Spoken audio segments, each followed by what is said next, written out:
4. A cruz e a alma. A chamada da cruz, em pelo menos 4 ocasiões separadas, registradas nos evangelhos, o Senhor Jesus chama a seus discípulos a negar a vida da alma, a entregá-la à morte, e todo crente que quer seguir ao Senhor e ser perfeito reconhece plenamente que isto é o que deve ser feito para obedecer a Deus.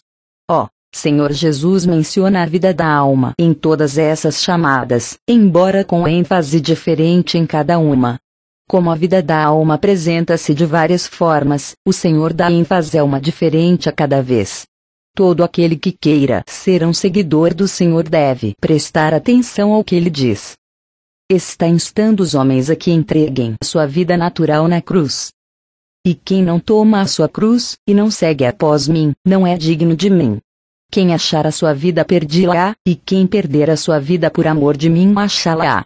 Mateus 10:38, 39. Ao dizer vida, se entende ser a vida da alma. Esses versículos nos chamam a renunciar à vida da alma e entregar a cruz por amor do Senhor.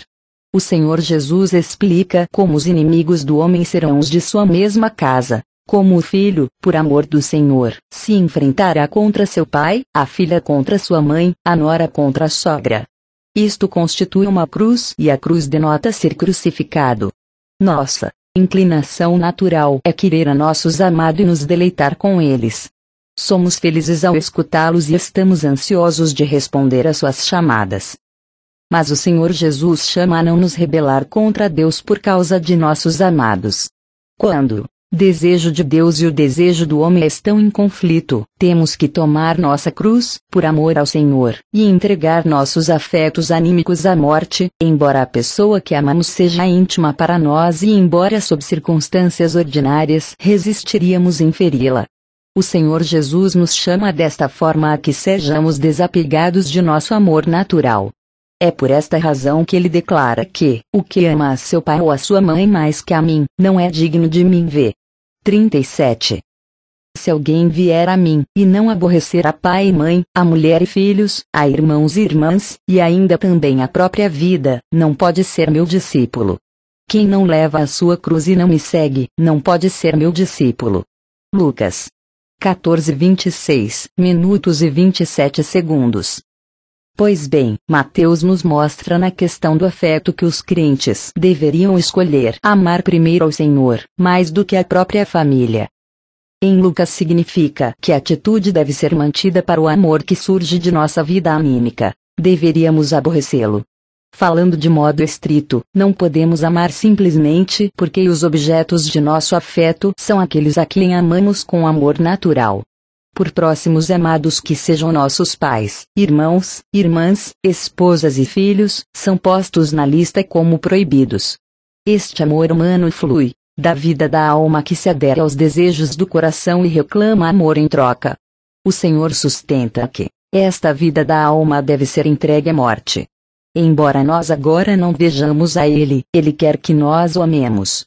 Ele quer que neguemos nosso amor natural.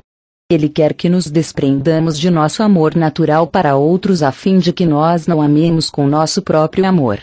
Naturalmente, Ele quer que amemos aos outros, mas não com nosso afeto natural anímico.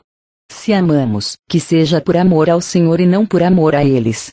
Nos chega uma nova relação no Senhor. Nós temos que receber do seu amor a fim de poder amar a outros. Ou seja, nosso amor deve ser governado pelo Senhor. Se Ele quiser que o façamos, devemos amar inclusive a nossos inimigos. Se Ele não nos pedir que o façamos, não podemos amar nem mesmo a nossos queridos de casa. Ele não quer que nosso coração esteja pegado a nada, porque quer que o sirvamos livremente. Sendo esta nova relação de amor a que se impõe, a vida da alma deve ser negada. Isto é uma cruz. Ao obedecer dessa maneira a Cristo, chegando a prescindir de nosso afeto natural, o amor natural do crente sofre intensamente. Esse tipo de pena e de dor passam a ser virtualmente uma cruz para ele. As feridas do coração são profundas e são muitas as lágrimas derramadas quando se tem que abandonar ao que se ama. Isto inflige intenso sofrimento a nossas vidas. Para a alma é terrivelmente repulsivo renunciar aos próprios amados por amor ao Senhor. Mas, por meio deste mesmo ato, a alma é libertada da morte. Sim, inclusive chega a desejar morrer. E assim o crente é libertado do poder da alma. Ao perder seu afeto natural na cruz, a alma cede o terreno ao Espírito Santo, para que possa derramar no coração do crente o amor de Deus e capacitá-lo para amar em Deus e com o amor de Deus. Observemos que, humanamente falando, esta expressão da alma é completamente legítima, porque é totalmente natural e não é contaminada, como o pecado. Esse amor que mencionamos não é o mesmo que compartilhamos com todos os homens. O que tem que de ilegítimo em amar aos da própria família? Por isso sabemos que nosso Senhor está nos chamando a vencer aquilo a que naturalmente e até legalmente temos direito, por amor a Deus. Deus quer que o amemos mais que ao nosso Isaac. É claro, esta vida da alma é dada pelo Criador. Entretanto, Ele deseja que nós sejamos governados por este princípio de vida. As pessoas do mundo não podem compreender porque só o crente que está perdendo-se gradualmente na vida de Deus pode compreender seu significado. Quem pode imaginar que Deus pedisse a Abraão que sacrificasse a Isaque, quando Deus mesmo o havia dado? Os que captam o coração de Deus não tentam se agarrar aos dons ministrados por Deus, mas sim desejam descansar em Deus, o doador de todos os dons. Deus não quer que nos sintamos apegados a nada, exceto a Ele, mesmo que seja o homem, coisa ou algo que Ele mesmo nos tenha dado. Muitos cristãos estão bem dispostos a abandonar a Ur dos Caldeus, mas são poucos os que conseguem ver a necessidade de sacrificar no Monte Moriá o que Deus lhes deu. Esta é uma das lições penetrantes da fé e se refere à nossa união com Deus. Ele requer de seus filhos que abandonem tudo para que possam ser totalmente dele. Seus filhos têm que desprender-se não só do que sabem que é prejudicial, mas também entregar à cruz tudo que é humanamente legítimo, como o afeto, a fim de que possamos estar inteiramente sob a autoridade do Espírito Santo. A exigência de nosso Senhor é extremamente significativa, pois não é verdade que o afeto humano é tremendamente incontrolável. Se não o consignarmos à cruz e o perdermos, o afeto pode passar a ser um obstáculo formidável para a vida espiritual. Os sentimentos humanos mudam como muda o mundo. São facilmente estimulados, por isso podem dar ocasião para que o santo perca seu equilíbrio espiritual, afetando sua paz de espírito. Temos, pois, que aborrecer nossa vida da alma e recusar seus afetos, para nos vermos livres de toda rédea. A demanda do Senhor difere completamente de nosso desejo natural. O que era amado, previamente deve ser agora aborrecido, e até o órgão que gera o amor, a vida da alma, deve ser aborrecido também. Este é o caminho espiritual. Se verdadeiramente levamos a cruz, não seremos controlados nem influenciados pelos afetos anímicos, mas sim seremos aptos para amar no poder do Espírito Santo. Foi assim que o Senhor Jesus amou a sua família quando esteve na terra. A cruz e o véu. Então disse Jesus aos seus discípulos: se alguém quer vir após mim, negue-se a si mesmo, tome sua cruz, e siga-me. Pois, quem quiser salvar a sua vida por amor de mim perdi-la, mas quem perder a sua vida por amor de mim, achá-la. Mateus 16 e 24, 25. Uma vez mais nosso Senhor está chamando seus discípulos a que tomem a cruz, apresentando sua vida da alma à morte. Enquanto em Mateus 10 a ênfase era no afeto da alma, aqui em Mateus 16, é o eu da alma que é destacado. Pelos versículos precedentes, vemos que o Senhor Jesus estava naquele momento revelando a seus discípulos o seu futuro encontro com a cruz. Movido por seu intenso amor ao Senhor, Pedro balbuciou: Senhor, tenha compaixão de ti mesmo. Pedro pensava no homem, insistindo para que seu mestre evitasse a dor da cruz na carne. Pedro não tinha chegado a compreender que o homem deve centrar-se nas coisas de Deus, mesmo numa questão como a morte em uma cruz. Falhou em compreender que o interesse em fazer a vontade de Deus deve suplantar qualquer interesse próprio. Sua atitude foi mais ou menos esta: embora ao morrer na cruz esteja obedecendo à vontade de Deus e cumprindo seu propósito, entretanto, não é necessário pensar em si próprio. O Senhor não percebe a dor que terá que sofrer. Senhor, se compadeça de si mesmo. Qual foi a resposta do Senhor a Pedro? Repreendeu-o severamente e declarou que uma ideia tal como o compadecer-se de si mesmo só podia ter se originado em Satanás. Em seguida, continuou, dizendo a seus discípulos: não sou eu só o que irá à cruz, mas sim todos vocês que querem me seguir e ser meus discípulos terão que ir a ela também. O seu caminho será igual ao meu. Não imaginem, erroneamente, que só eu é que tenho que fazer a vontade de Deus. Todos vocês farão sua vontade. Dessa maneira, tal como eu não penso em mim mesmo e obedeço a Deus de modo incondicional, inclusive até a morte na cruz, assim vocês negarão sua vida do eu e estarão dispostos a perdê-la para obedecer a Deus. Pedro disse ao Senhor: tenha compaixão de si mesmo. O Senhor lhe respondeu: tem que negar a vocês mesmos. Terá que pagar um preço para seguir a vontade de Deus. A carne treme diante de tal perspectiva. Enquanto a vida da alma reinar suprema dentro de nós, seremos incapazes de aceitar as ordens de Deus, porque quer ela quer seguir a sua vontade e não a de Deus. Quando Ele nos chama a negarmos a nós mesmos, por meio da cruz, e a renunciarmos a tudo por amor a Ele, nossa vida natural responde de modo instintivo com autocompaixão. Isso nos faz pouco dispostos a pagar qualquer preço por Deus. Daí que sempre que escolhemos o caminho estreito da cruz e sofremos por amor a Cristo, nossa vida da alma sofrerá perda. É assim que perdemos essa vida. Só dessa maneira pode a vida espiritual de Cristo ser entronizada pura e suprema, empreendendo dentro de nós tudo que é agradável a Deus e benéfico para os homens. Agora bem, se tomarmos nota deste incidente entre Pedro e o Senhor, podemos perceber facilmente o mal que pode haver no modo de funcionar dessa vida da alma. Pedro pronunciou aquelas palavras carnais imediatamente depois de haver recebido a revelação de Deus, para que entendesse o mistério até então desconhecido pelos homens, que aquele Jesus solitário a quem eles estavam seguindo era verdadeiramente o Cristo, o Filho do Deus vivo. Imediatamente depois desta revelação tão prodigiosa, Pedro foi feito prisioneiro de sua vida da alma, tentando persuadir seu mestre a se compadecer de si mesmo. Que impressão deveria fazer em nós o fato de que não existir revelação espiritual, por intensa e elevada que seja, nem conhecimento que possa nos garantir a liberdade do domínio da alma. Ao contrário, quanto mais elevado nosso conhecimento e mais profunda nossa experiência, mais escondida será nossa vida da alma e mais difícil, consequentemente, descobri-la e expulsá-la. A menos que o reino natural seja tratado de modo radical pela cruz, continuará preservado dentro do homem. Outra lição que podemos aprender deste exemplo de Pedro é a inutilidade da vida natural. Nessa ocasião em particular, a vida da alma do Pedro foi ativada não em favor de si mesmo, mas sim do Senhor Jesus.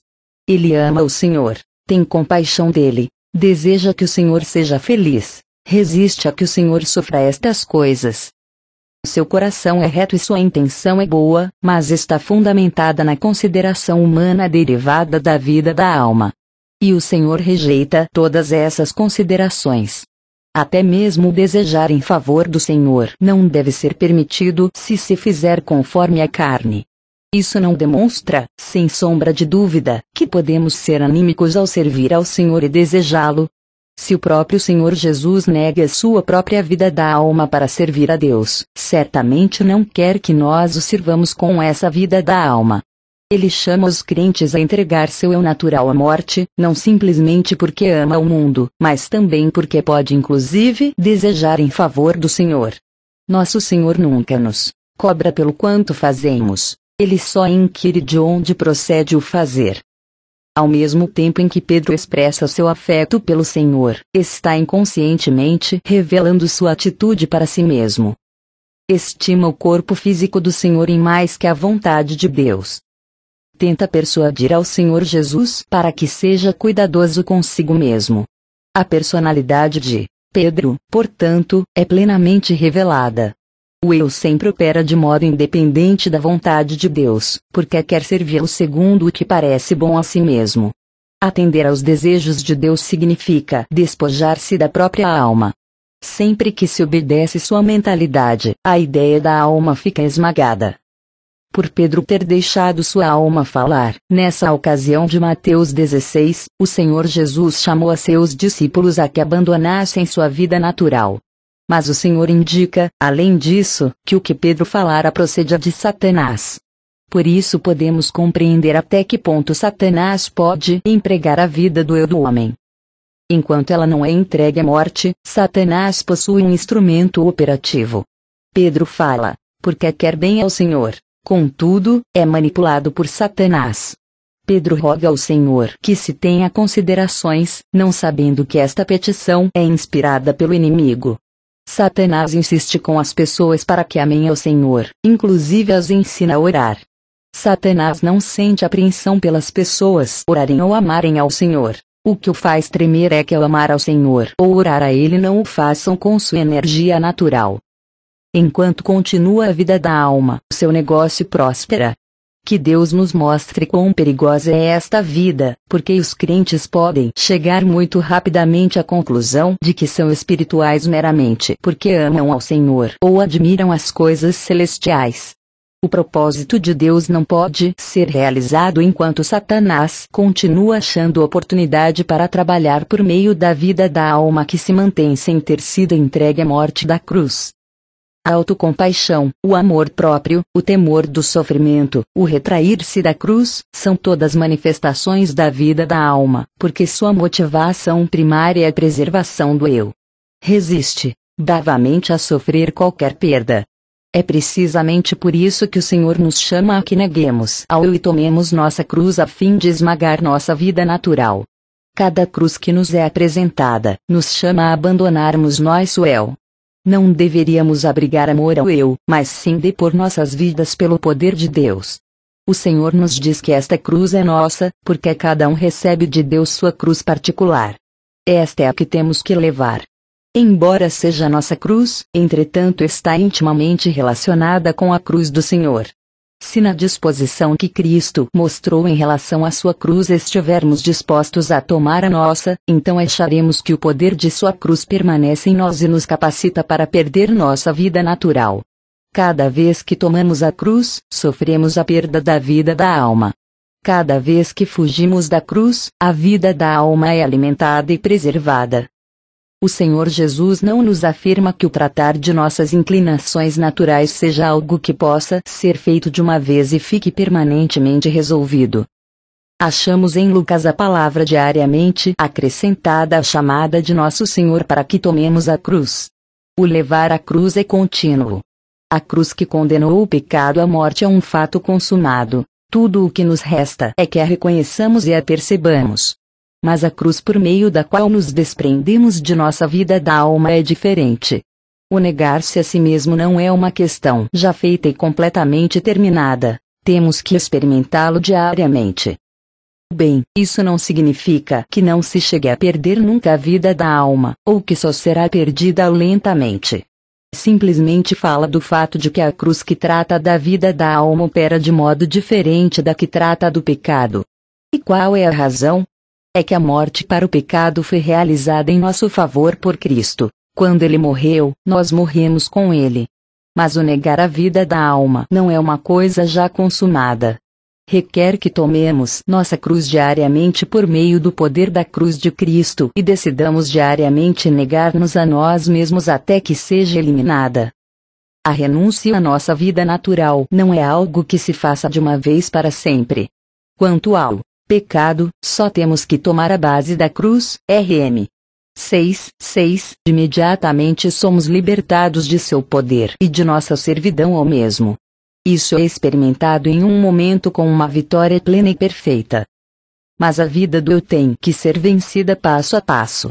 Quanto mais profundamente penetra a palavra de Deus, Hebreus 4:12, mais profundamente opera a cruz e mais intensamente o Espírito Santo completa a união da vida de nosso espírito com o Senhor Jesus. Como podem os crentes negar o eu quando até agora lhe era desconhecido? Só podem negar aquela parte da vida do eu que reconhecem. A palavra de Deus tem que ir pondo a descoberto mais e mais de nossa vida natural de modo que a obra da cruz possa investigar mais e mais profundamente. É por isso que a cruz deve ser levada diariamente.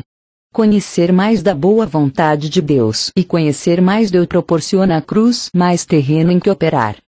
A cruz e o amor anímico do mundo. Mais uma vez nosso Senhor diz: lembrai-vos da mulher de Ló. Qualquer que procurar preservar a sua vida, perdi-la, e qualquer que a perder, conservará. Lucas 17:32 minutos e 33 segundos. Embora estas palavras já sejam familiares ao leitor, temos que notar aqui que o Senhor põe ênfase na negação de si mesmo em relação às coisas do mundo. Que desagradável é para alguns crentes desapegar seus corações das posses terrenas. Precisamos seguir a admoestação de nosso Senhor e lembrar da esposa de Ló, porque ela não pôde esquecer suas posses nem mesmo no momento de maior perigo. Não foi culpada por retroceder nem um só passo para Sodoma. Tudo o que fez foi olhar para trás. Mas quanto foi revelado nesse olhar para trás? Não fala como um livro aberto em relação à condição de seu coração? É possível que um crente abandone exteriormente o mundo e deixe tudo para trás e, contudo, interiormente continue apegado àqueles mesmos elementos que abandonou por amor ao seu Senhor. Não se requer que uma pessoa consagrada retorne ao mundo ou volte para recuperar o que abandonou no mundo, para indicar que a vida da alma é ativa ainda. Basta que jogue um olhar ofegante para trás, para nos revelar que não entendeu totalmente a relação do mundo com a cruz. Quando a vida da alma é esmagada de modo genuíno, não há nada desse mundo que possa comover de novo o coração do crente. A vida da alma é mundana. Daí que esteja pegada às coisas do mundo.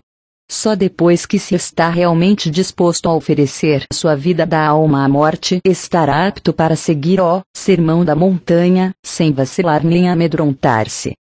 Embora nesse sermão não encontremos o Senhor mencionando a obra da cruz, ainda assim sabemos que, a menos que se experimente identificação com Cristo na morte, não somente tendo morrido para o pecado, mas também para a vida do eu, em vão é o esforço para obedecer os ensinamentos proclamados no Sermão da Montanha. Aparentemente segue essas instruções, mas seu coração não vai com a aparência. Só um cristão que cedeu sua vida da alma pode espontaneamente e sem alardes ceder o manto também quando lhe demandam a túnica. Aquele cuja vida da alma foi sacrificada à morte pode desprender-se de todas as coisas do mundo. O ganhar a vida espiritual é condicional a sofrer perdas. Não podemos medir nossas vidas em termos de ganho, tem que ser medidas em termos de perda. Nossa capacidade real não consiste em quanto retemos, mas sim em quanto lançamos fora. Os que podem permitir-se perder mais são aqueles que têm mais para dar. O poder do amor é testemunhado pelo sacrifício do amor. Se nossos corações não estão separados do amor ao mundo, nossa vida da alma tem que passar ainda pela cruz. E com gozo aceitastes a expoliação dos vossos bens. Hebreus 10:34. Os crentes a que se refere esta passagem não sofreram simplesmente, mas sim aceitaram jubilosamente que os despojassem de suas propriedades. Esta é a obra da cruz. A atitude dos santos para com suas posses demonstra com toda claridade e certeza se continuam preservando sua vida do eu ou se a consignaram à morte. Se desejamos andar por um caminho puramente espiritual, temos que permitir a Deus que opere em nós de modo que nossos corações sejam separados de tudo que pertence ao mundo e ser totalmente purgados do intento da mulher de Lot. Este é o requisito para experimentar a vida perfeita em Cristo. Só podemos desprezar todas as coisas do mundo depois que o Espírito Santo mostrou a realidade do céu e sua vida perfeita. As coisas de baixo e as de cima não podem comparar-se.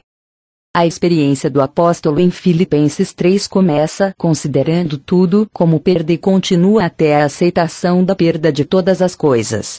Nisso o apóstolo chega a conhecer a Cristo e o poder de sua ressurreição. Esta é a via perfeita. Com frequência não somos conscientes de quão poderoso é nosso eu até que o pomos à prova em relação às coisas materiais. Às vezes parece que se requer mais graça para perder nossa riqueza do que para perder a vida. As coisas terrestres representam verdadeiramente uma prova decisiva para a vida da alma.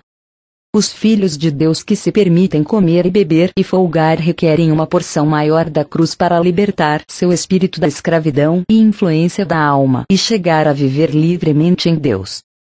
Todo aquele que suspira pelas coisas do mundo ainda tem que aprender a perder sua vida da alma por meio de uma penetração mais profunda da cruz. A cruz e o poder da alma. No Evangelho de João, o Senhor Jesus faz referência uma vez mais à vida da alma. Em verdade vos digo, se o grão de trigo caindo na terra não morrer, fica ele só, mas se morrer, dá muito fruto. Quem ama a sua vida, perde-la, e quem neste mundo odeia a sua vida, guardá-la para a vida eterna. João 12:24, 25. Em seguida, dá a explicação destas palavras. E eu, quando for levantado da terra, todos atrairei a mim. V. 32. João 12 registra o momento mais favorável da vida de Nosso Senhor. Lázaro foi levantado dos mortos e muitos judeus acreditaram nele. Entrou triunfalmente em Jerusalém e foi aclamado pelo povo. Até os gentios o procuravam para vê-lo. Do ponto de vista humano, o Calvário parecia agora totalmente desnecessário. Ele não poderia facilmente atrair os homens a si sem necessidade de ir à cruz. Mas ele tinha outro entendimento. Embora sua obra parecesse próspera, sabia que não podia conceder vida aos homens sem ir à morte. O Calvário era só um caminho de salvação. Se ele morresse, iria atrair todos os homens para si e poderia verdadeiramente dar vida a todos. Em João 12 o Senhor explicitamente descreve a operação da cruz. Se compara a um grão de trigo. Se não cair na terra e morrer, permanece sozinho. Mas se ele é crucificado e morre, ele distribuirá a vida a muitos. A condição é a morte. Sem morte não há fruto. Não há outro caminho para gerar fruto que não seja através da morte. Nosso propósito, entretanto, não é simplesmente aprender sobre o Senhor Jesus. Desejamos ir além e chamar particularmente a atenção para sua relação com nossa vida da alma. O Senhor aplica a si mesmo a imagem do grão de trigo no versículo 24, mas no versículo 25 revela que cada um de seus discípulos tem que seguir suas pegadas. Apresenta o grão como representação de sua vida do eu. Tal como um grão é incapaz de gerar fruto a menos que morra, assim também não pode haver fruto espiritual até que a vida natural tenha sido quebrantada por meio da morte. Aqui põe ênfase na questão do dar fruto. Embora a vida da alma possua um poder tremendo, apesar disso não pode realizar a obra de dar fruto. Todas as energias geradas na alma, incluindo o talento, os dons, o conhecimento e a sabedoria, não podem capacitar os crentes para gerar fruto espiritual. Se o Senhor Jesus teve que morrer para dar fruto, também nós, seus discípulos, temos que morrer para poder produzi-lo.